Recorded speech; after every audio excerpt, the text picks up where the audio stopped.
कांग्रेस सांसद शशि थरूर इन दिनों एक मल्टीपार्टी डेलीगेशन के साथ विदेश दौरे पर हैं और इस बीच उनके हालिया बयानों को लेकर पार्टी के अपने ही नेता उदित राज ने उन पर निशाना साधा। हालांकि थरूर को इस मामले में केंद्रीय मंत्री किरेन रिजिजू का समर्थन मिला है। रिजिजू ने सोशल मीडिया प्लेटफॉर्म एक्स पर कांग्रेस की मंशा पर सवाल उठाते हुए लिखा, कांग्रेस पार्टी आखिर चाहती क्या है? क्या भारतीय सांसदों को विदेश जाकर अपने ही देश और प्रधानमंत्री के खिलाफ बोलना चाहिए? राजनीति की भी कोई हद होती है।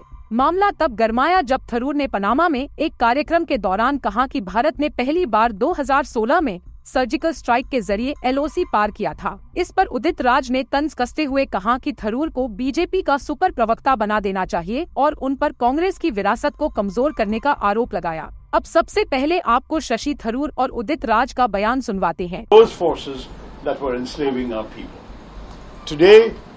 We in India are victims of a different kind of force, the people using terrorism to attack our nation and harm innocent individuals.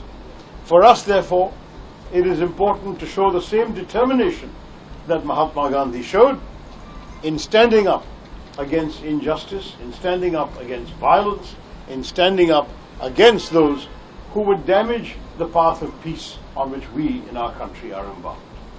At the same time, we pledge ourselves to honor the memory and the values that a father of our nation has left us. That is, to create an India that will be a force for peace in the world, as it has tried to be for many years, and an India that will try and bring everyone in its own population, in its own neighborhood, towards a better future for all.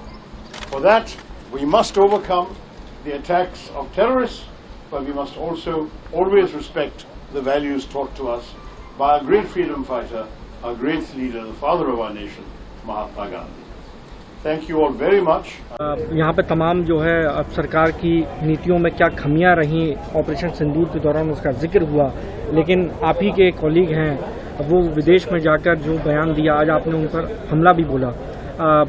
कैसे दोनों चीज़ों को समय में कैसे बनाना चाहिए? देखिए, जय हिंद सभा अलग बात है कि सेना के लिए सम्मान, सेना ने बहुत शौर्य का कार्य किया है, लेकिन जो हमारे पार्टी के सांसद हैं शशि थरूर जी गए थे पाकिस्तान की पोल खोलने, लेकिन आश्चर्य है कि कांग्रेस का जो सुनहरा इतिहास है उसी को मिटाने में लग गए हैं कि मोदी जी के पहले कोई सर्जिकल स्ट्राइक नहीं किया, LOC क्रॉस नहीं किया, इंटरनेशनल बॉर्डर नहीं क्रॉस किया।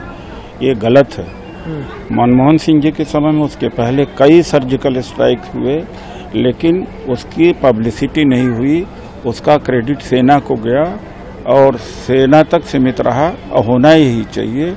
अब शशि थरूर जी को कुछ इनाम जरूर मिलना चाहिए, इसलिए कि शायद बीजेपी का भी आदमी इतना नहीं मतलब है कि मानसिक रूप से असत्य बोल सकता है कि LOC और इंटरनेशनल बॉर्डर कभी क्रॉस ही नहीं किया सरकार की तरफ से।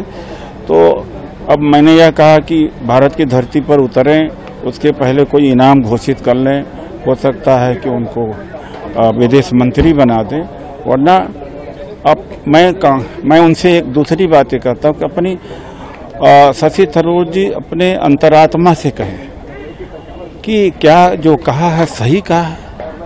क्या कांग्रेस ने 1971 नहीं किया, 65 नहीं किया? क्या कांग्रेस ने पाकिस्तान के खिलाफ एक्शन नहीं लिया? जो आप कह रहे हैं कि केवल मोदी जी ने लिया है, मोदी जी ने तो कुछ नहीं लिया है, केवल पब्लिसिटी किया है।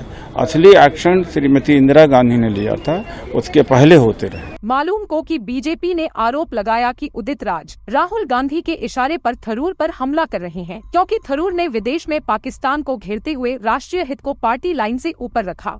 बीजेपी प्रवक्ता शहजाद पूनावाला ने कहा कि थरूर को इसलिए निशाना बनाया जा रहा है क्योंकि उन्होंने पार्टी से ज्यादा देश को अहमियत दी। पूनावाला ने कांग्रेस पर दोहरा रवैया अपनाने का आरोप लगाते हुए कहा कि एक और पार्टी ऑल पार्टी मीटिंग में सेना और देश का समर्थन करती है, लेकिन दूसरी ओर नेताओं के बयान पाकिस्तान को क्लीन चिट देते हैं। उन्होंने खास तौर पर कांग्रेस अध्यक्ष मल्लिकार्जुन खड़गे के चुटपुट युद्ध वाले बयान और राहुल गांधी के हालिया कमेंट्स का हवाला देते हुए कहा कि कांग्रेस अपने ही नेता थरूर पर वार कर रही है, लेकिन पाकिस्तान पर चुप है।